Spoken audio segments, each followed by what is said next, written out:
Thank you for inviting me to Customer Centricity World Conference. I'm sorry I cannot be there in person.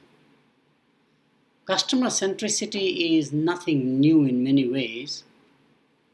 More than 50 years ago, world-class company executives such as General Electric and Pillsbury began to advocate that marketing needs to be more and more customer-driven as opposed to product-driven. And this one was reinforced by well-respected scholars such as Professor Theodore Levitt at Harvard University and Professor Philip Kotler at Northwestern University. It really did not take off in the 60s and the 70s, primarily because we had a boom economy in the US. Problem was not one of demand, but one of supply, logistics, distribution systems, branding to some extent. Mass media were just coming, television was becoming main event as opposed to print media, great exciting world, and in the process this shift from product to customer-centric world just did not take off.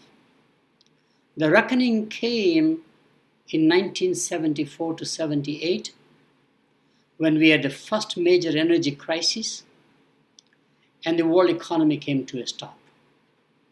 Very similar to the recent deep economic recession in 2007 and 8. There was no growth whatsoever. Intense competition took place. We began to therefore find several factors that created the perfect ecosystem for changing the culture in an organization from being product-driven silos or business unit silos to more and more customer-centric organizations. One of the first major events had to do with shift from manufacturing to services industry.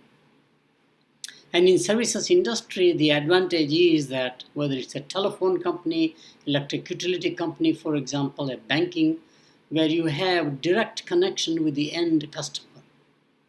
You have the databases. You have their purchasing records. You don't have to have surrogates.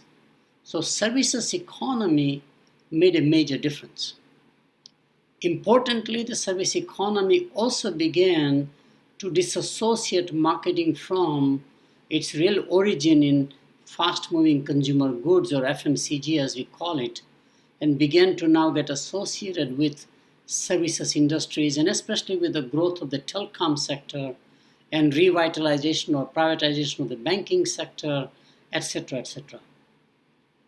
However, the second main reason was really intense competition. Late 80s, early 90s, we had world free trade agreements in place.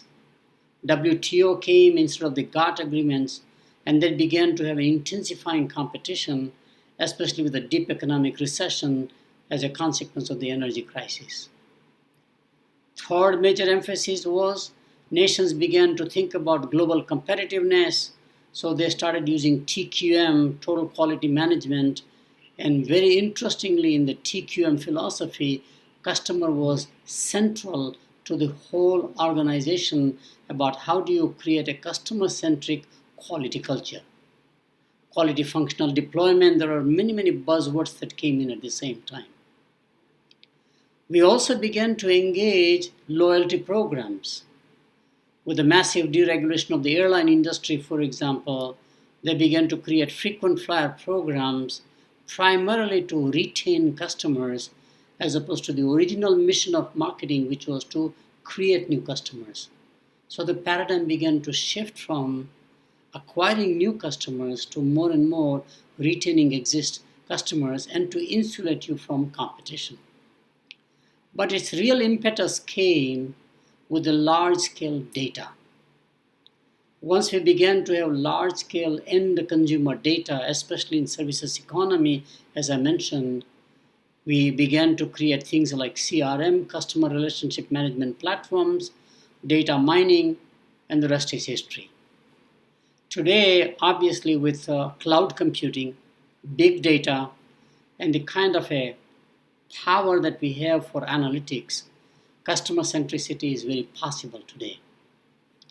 I must tell you that in my work over the last 35, 40 years in this space, I find while the concept is very intuitive, very appealing, everybody can agree to that one, it is not easy to implement.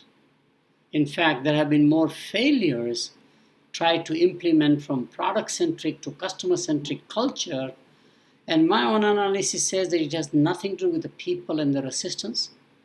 It has nothing to do whether you are an engineering culture company, a manufacturing culture company, or whether you are in fact a sales and marketing driven company.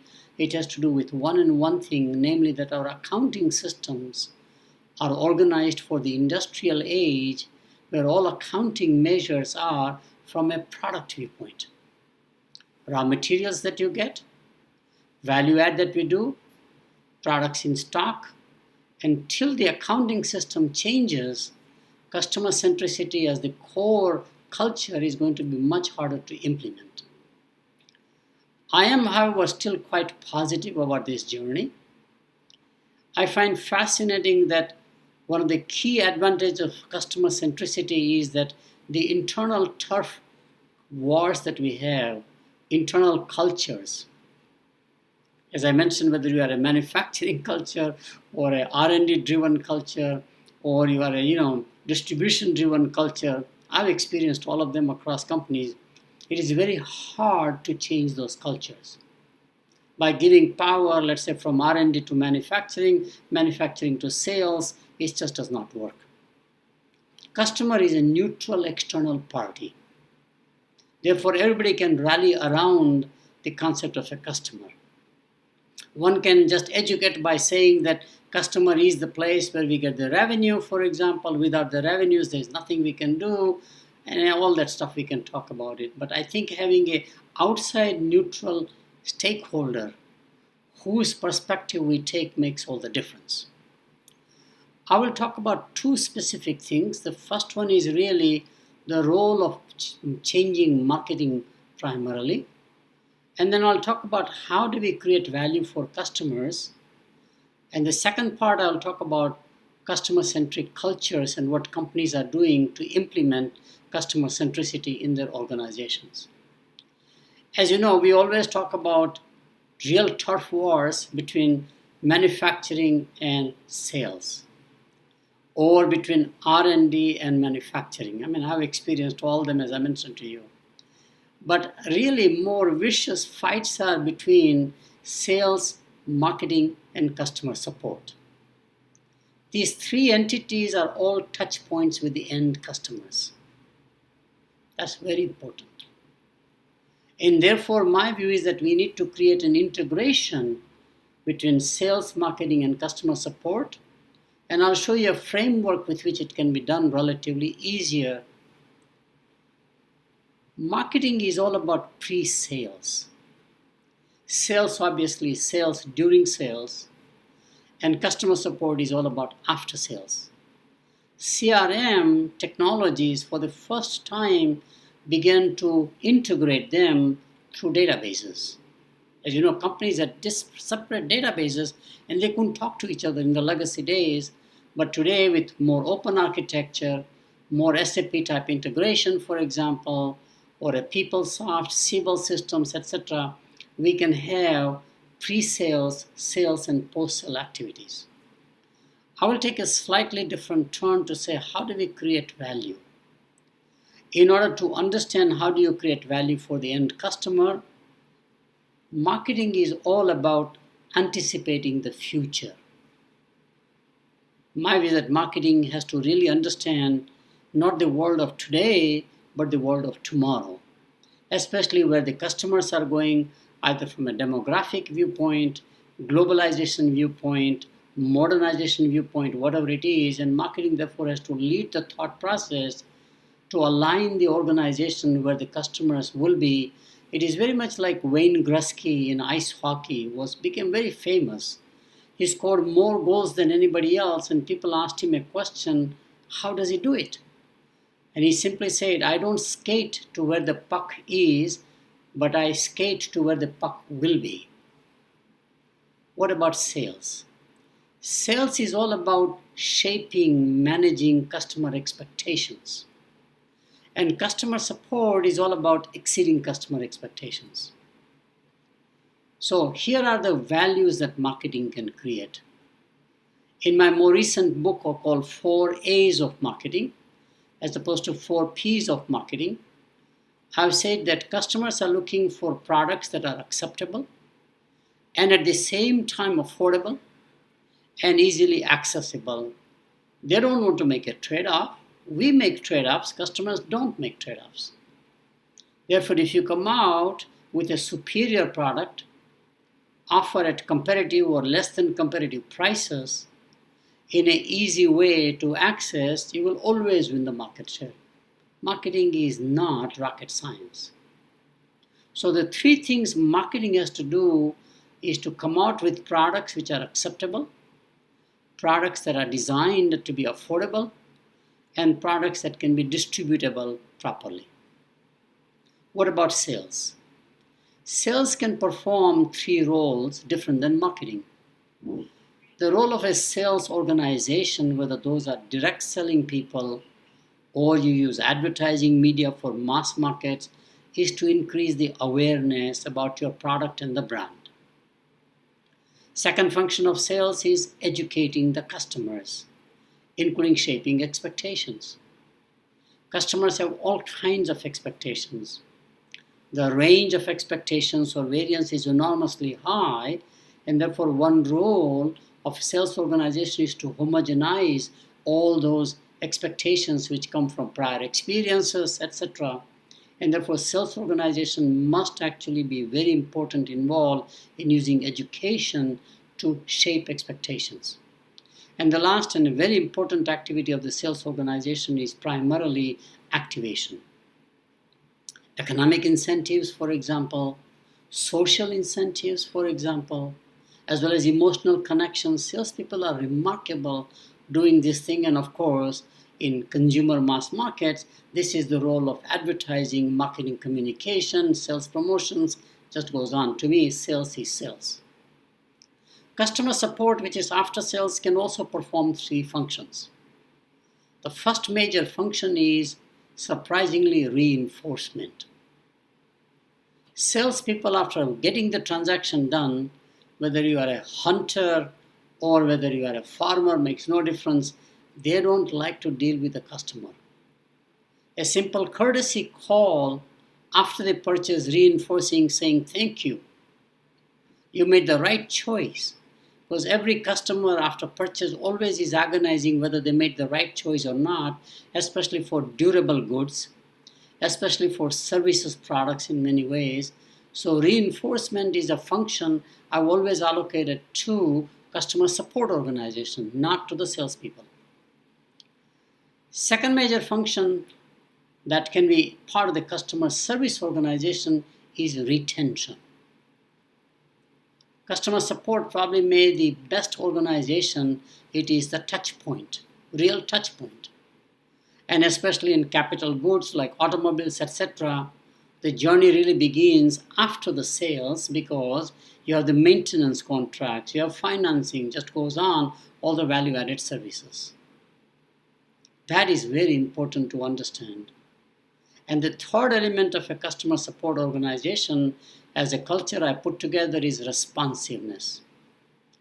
Now, fortunately, with the new cloud computing, very affordable databases, etc., gathering information, social media, today, with everything, we can integrate very well with an IT architecture. So, 9 different things with which one can create value. Acceptability, affordability, accessibility by the marketing function. Awareness, education, activation by the sales function. Reinforcement, retention, and responsiveness by the customer support organization is a very nice integrated framework. And we try to implement this in companies. The problem, however, is the following.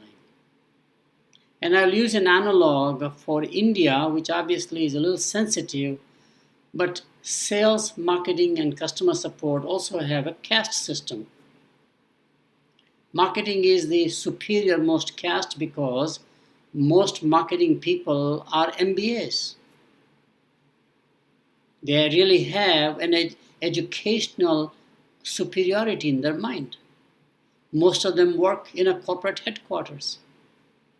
They often actually look down on the salespeople because you can be a salesperson with no education. Salespeople are street smart, not academic smart. They have seen the real clinical world of how things operate.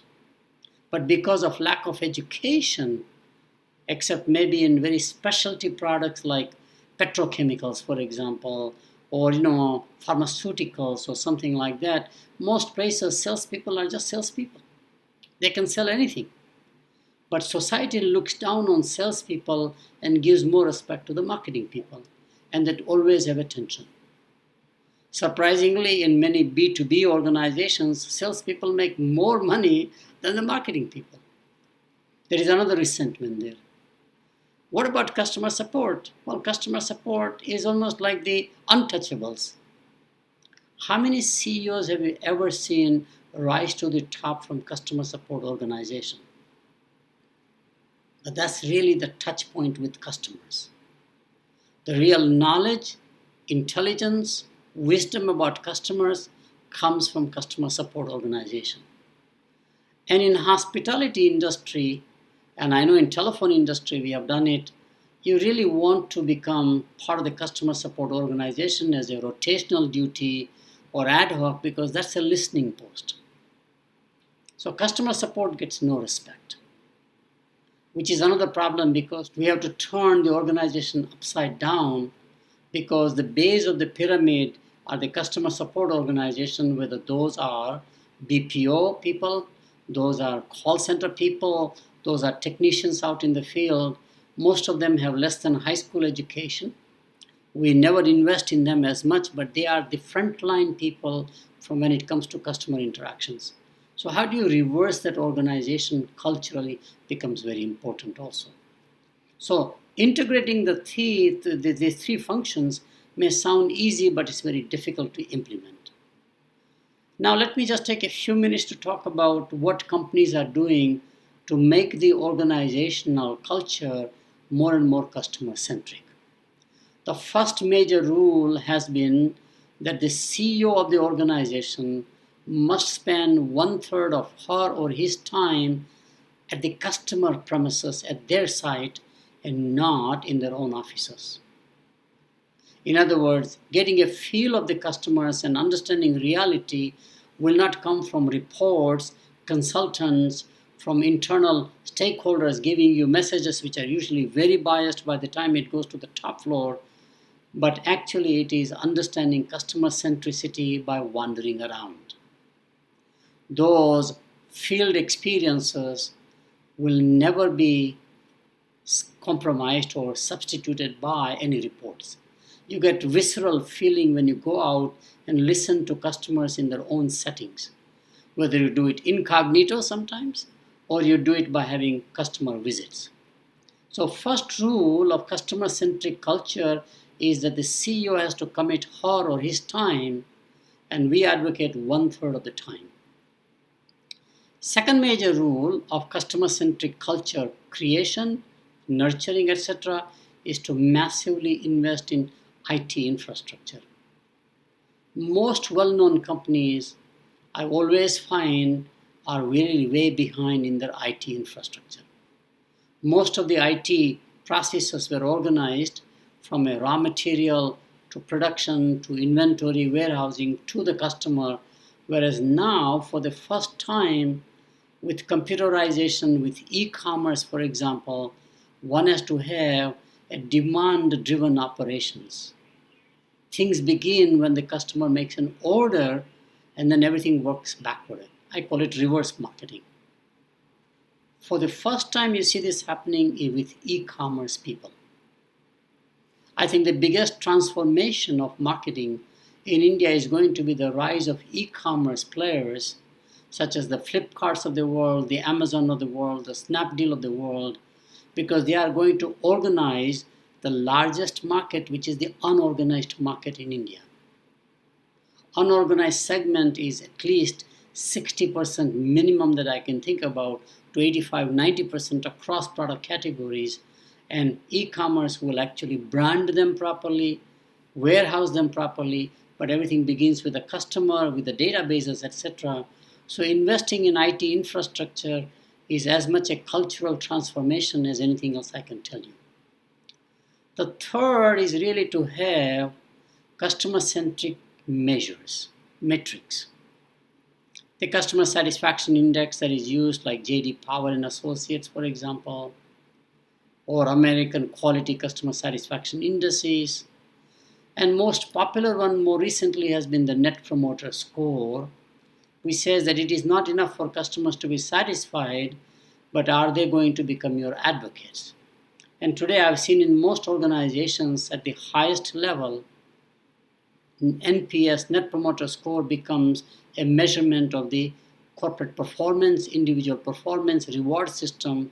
And unless you put it as a part of the reward system, nobody pays attention. So it has to be a part of the appraisal system, reward system, very tangible to say we are very serious about becoming customer-centric organization. I also find very fascinating that the best thing is to bring customers into the organization by creating what I would call virtual joint ventures. I started doing a lot of research on relationship marketing, which says how do you create customers for life over time, especially in a B2B market, which is industrial markets primarily. Companies like Siemens, General Electric, Square D, etc., or within AT&T, the Lucents of the world, very capital goods that people buy. I don't think it is just sufficient there. What you need to do is to bring customers with you, not in terms of trust and commitment, the old concepts, but literally creating joint venture, a partnering, which goes on lifelong without a formal joint venture. And I was strongly advocated that if you are going to invest in a customer, then customer has to invest in you. For example, Procter & Gamble and Walmart have a very famous customer relationship engagement journey, but I have strongly advocated that if Procter & Gamble has 400 people, let's say, all distributed into Walmart places, their warehouses, their stores, etc., then Walmart must invest in Procter & Gamble and their locations at least half of the numbers. I think a customer making a commitment like that and treating you as a significant supplier, a strategic supplier, is very key. Otherwise, customers will be very opportunistic. So in customer-centric organization, we have to make customers commit, and the best concept is that you can create value jointly, co-creation of value, and properly done where both commit resources, both time, money, capital, becomes very key. Last area and very important area in terms of creating this customer culture is really to create cross-cultural integration. Easy to say, harder to do. But it is possible. We will still have the traditional functional organizations. So you have the R&D function, the manufacturing function, the sales function, customer support function, and the staff functions such as finance, HR, legal, etc. But somehow it is possible to create virtual teams where the functional organization resources are internally allocated around each customer. This is much easier to do in a B2B industrial markets because you have key accounts around which we can organize the resources. We did it at Motorola, for example, in the semiconductor business. At Lucent, we have done it. Nortel just goes on and on. It is a little more difficult to do in the consumer markets. It can be done, however, if you redefine the customer in consumer markets where Procter & Gamble's customer is not the end consumer like a household, a family, but actually Walmart is a customer, not just a channel. And therefore Walmart becomes a key account. In that case, Walmart and Procter & Gamble, Kmart and Procter & Gamble, or whoever they are, combined together say, what can we do to create value for the end consumers? So cross-functional team creation is another major activity that one has to engage in customer-centric cultures. Overall, I'm very optimistic given the intense global competition, especially with globalization of competition from China. To some extent, Indian enterprises going global in a very big way in basic industries. Competition is intensifying, mergers, acquisitions are taking place, and given that customer centricity will become a necessity, not just a nice thing to do. I'm so sorry again not to be there in person, and my best wishes for a great conference. Thank you.